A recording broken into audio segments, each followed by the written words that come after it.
तू क्यों arrange marriage कर रही है? मेरी तरह लव मैरिज क्यों नहीं कर लेती? शादी के बाद तू कैसे घर संभालेगी? तू किसी को नहीं जानती होगी, वहाँ कोई तेरा साथ नहीं देगा। मुझे देख, मैं लव मैरिज कर रही हूँ। हाँ, मेरी सास थोड़ी मुझसे नाराज है, पर मेरा साथ देने के लिए मेरा पति तो है। ईशा, अब मैं क्या ही कर सकती हूँ, रिश्ता तय हो चुका है। अब तो मैं उसी से शादी करूंगी। मेरे माता पिता ने कुछ सोच समझ कर ही वो रिश्ता तय किया होगा। इतना बोलकर दोनों दोस्त सब्जी लेकर घर जाते हैं और बहुत जल्द उन दोनों की शादी एक ही मोहल्ले में हो जाती है। क्योंकि ईशा का ससुराल अमीर था, इसलिए उसका 2 मंजिल का मकान था, तो वहीं गरीब काव्या का छोटा सा घर था जिसमें एक कमरा और उसी में छोटा सा किचन था।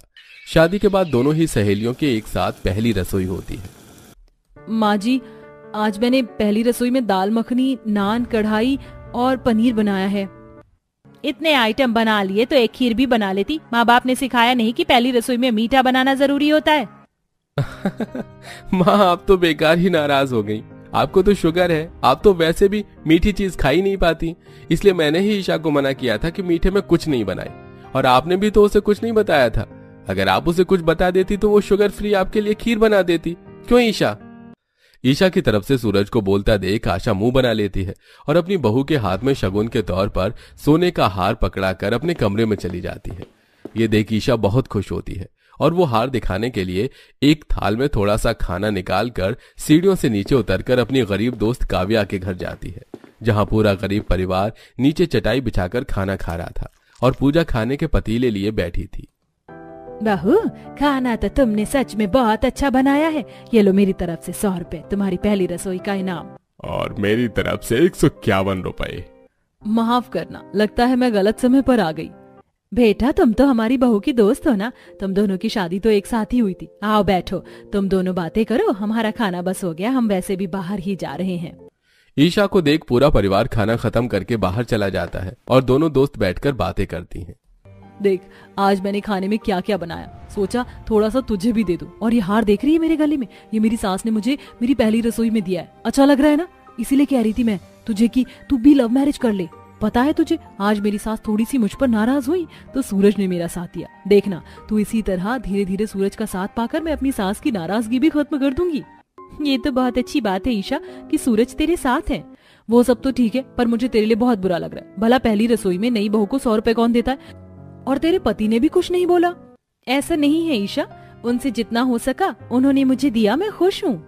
इस तरह ईशा काव्या से मिलकर अपने घर वापस आती है। समय यूं ही बीतता है और एक दिन सूरज डायमंड की रिंग ईशा को एज अ वेडिंग गिफ्ट देता है।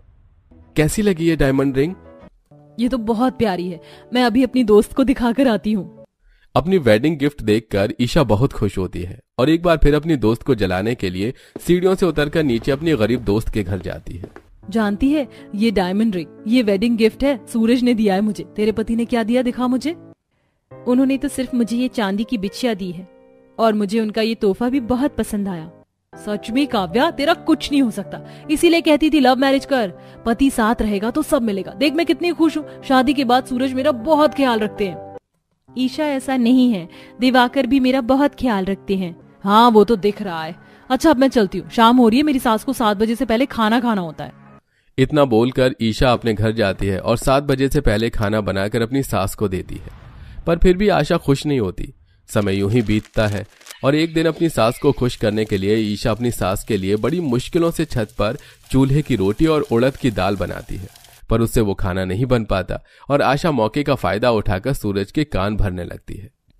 देख ले बेटा, तू तो बड़ा कहता था कि तेरे होने वाली बीवी ऐसी है वैसी है, पर देखा आज तक वो मुझे मेरी पसंद का खाना नहीं खिला सकी। इतने दिनों बाद चूल्हे की भी रोटी बनाई, वो भी जला दी। अब क्या मैं इसके हाथ का ये जला कटा खाना खाऊं? माँ जी, मैंने फर्स्ट टाइम बनाई है, इसीलिए थोड़ी जल गई। सूरज, माँ जी को बताओ ना कि मुझे इतना सब कुछ बनाना नहीं आता, धीरे धीरे मैं सब बनाना सीख जाऊंगी। ईशा, मैं हर वक्त माँ को तो नहीं समझा सकता, कुछ चीज तुम्हें भी समझनी होगी। और कितना टाइम चाहिए तुम्हें? मुझे और भी काम होते हैं। सूरज ऑफिस और घर दोनों से परेशान होकर ईशा को डांट कर चला जाता है। सूरज की ऐसी बातें सुनकर ईशा रोने लगती है। समय यूं ही बीतता है और धीरे धीरे ईशा और सूरज के बीच में दरारें आने लगती हैं। ऐसे ही एक दिन, देख ली मैंने तेरी पसंद की लड़की, ना समय पर खाना देती है ना ही दवाई देती है। सुबह के 9 बज गए, अभी तक घोड़े बेचकर सो रही है। अगर मेरी पसंद की लड़की आई होती तो पूरा घर संभाल चुकी होती अब तक। अपनी माँ की बातें सुनकर सूरज का गुस्सा बढ़ जाता है और वो कमरे में जाकर गुस्से में ईशा के ऊपर चिल्लाने लगता है। सूरज की आवाज सुनकर ईशा उठकर बैठी है। अगर आंखें खुल गई हैं तो एक बार समय भी देख लो। सही कहती थी माँ, गलती करी मैंने तुम जैसी लड़की से शादी करके। मुझे तुमसे नहीं, माँ की पसंद की लड़की से शादी करनी चाहिए थी। अगर आज माँ की पसंद की लड़की इस घर में आई होती तो मुझे हर टाइम घर में चिक चिक नहीं सुनने को मिलती। ऊपर से तुम्हारा मैं कितना ही साथ क्यों ना दे दूं, पर तुम लापरवाह की लापरवाही रहोगी। सूरज, तुम बदल गए हो। तुम्हें मेरे एफर्ट्स नजर नहीं आ रहे? मैं हर दिन माँ जी को मनाने की कोशिश करती हूँ पर उनकी नाराजगी खत्म ही नहीं हो रही। और रही आज लेट उठने की बात, तो मेरी तबीयत ठीक नहीं है। मैंने तुम्हें रात में भी बताया था पर तुमने एक बार भी मुझसे मेरी तबीयत का नहीं पूछा और यहाँ पर आकर मुझ पर चिल्ला रहे हो। इस तरह ईशा और सूरज के बीच लड़ाइयां शुरू हो जाती हैं और ये देखे आशा को बहुत अच्छा लगता है। समय यूं ही बीतता है। अब दोनों दोस्त 7 महीने की गर्भवती होती हैं। ऐसे ही एक दिन जब सूरज हॉल में बैठकर अपनी माँ के साथ टीवी देख रहा होता है तो ईशा आती है। सूरज, आज तुम घर में हो तो मेरे साथ हॉस्पिटल चलो। आज मुझे डॉक्टर ने बुलाया था। घर में हूँ इसका मतलब ये नहीं कि तुम्हारी तरह खाली बैठा रहता हूँ। दवाई तो लेने जानी है। माँ के साथ चली जाओ या अकेली चली जाओ, इसमें कौन सी बड़ी बात है। अरे बेटा, मुझे मत बोल इसके साथ कहीं जाने को। इसके नखरे ही खत्म नहीं होते और मैं तो खुद बीमार हूँ। सूरज और अपनी सास की बातें सुनकर ईशा अपनी रिपोर्ट लेकर खुद आराम से सीढ़ियां उतरती है और बाहर आती है तो लड़खड़ा जाती है और ये सब घर के बाहर खड़ी काव्या की नंद देख लेती है और वो जल्दी से जाकर ईशा का हाथ पकड़ लेती है और घर के बाहर खड़ी काव्या और शांति ईशा से कहती हैं, बेटा, तुम्हारा 7वां महीना लग चुका और तुम अकेली हॉस्पिटल जा रही हो। हाँ, वो माँ जी की तबीयत ठीक नहीं हो और सूरज जी थोड़ा ऑफिस का काम कर रहे हैं। कोई बात नहीं काव्या, मैं भी हॉस्पिटल ही जा रही हूँ। चलो आज हम दोनों दोस्त एक साथ डॉक्टर के पास जाएंगे। वैसे भी हम दोनों का हॉस्पिटल पास में ही है। शीतल, तुम भी हमारे साथ चलो। माँ जी ईशा के साथ डॉक्टर के पास चली जाएंगी, तुम मेरे साथ रहना। अब ईशा काव्या और उसकी सास के साथ डॉक्टर के पास जाती है और शाम को घर आती है और सीढ़ियां चढ़कर जब ऊपर जाती है तो फैला घर देख सूरज से शिकायत करती है। सूरज, आई एम प्रेग्नेंट। डॉक्टर ने मुझे आराम करने के लिए बोला है और तुम हो जो पूरा घर फैला देते हो। देख ले बेटा अपनी पसंद की शादी का नतीजा, कैसे तुझ पर चिल्ला रही है। ये सब सुन सूरज को गुस्सा आता है और वो ईशा को थप्पड़ मार देता है।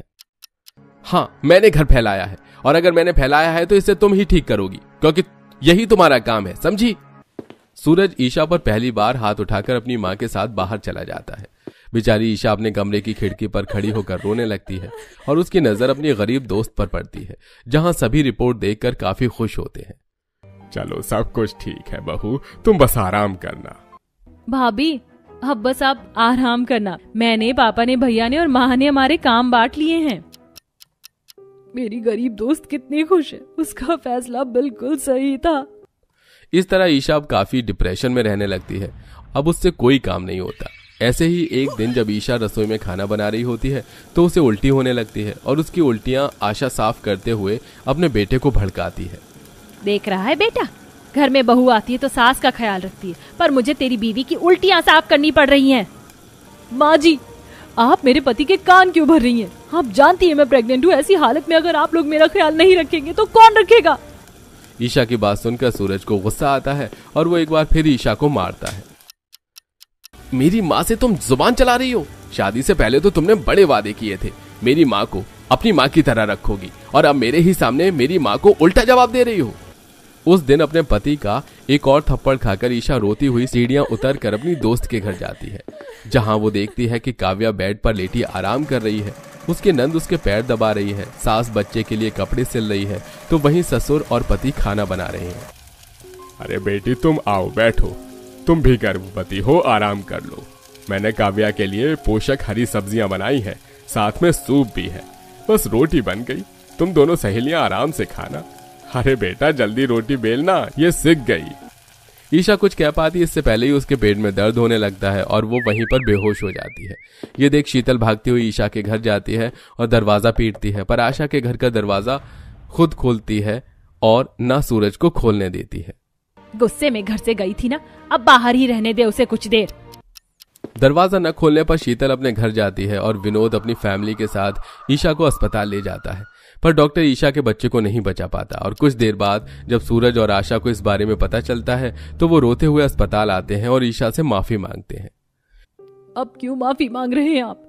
मैंने अपना बच्चा आप दोनों की वजह से खोया है। आप दोनों ने कभी मेरा ख्याल नहीं रखा, मुझ पर हाथ उठाया।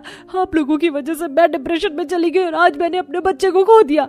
अगर आज मेरी गरीब दोस्त और उसका ससुराल ना होता तो शायद मैं जिंदा भी नहीं रहती। इसलिए अब मुझे आप लोगों से कोई वास्ता नहीं रखना। बहुत जल्द आपके घर डिवोर्स के पेपर आ जाएंगे। ईशा, आज तूने बिल्कुल सही फैसला लिया है और हम तेरे साथ हैं। उस दिन काव्या अपनी दोस्त का पूरा साथ देती है और बहुत जल्द काव्या अपने पति से तलाक लेकर अपनी नई जिंदगी की नई शुरुआत करती है।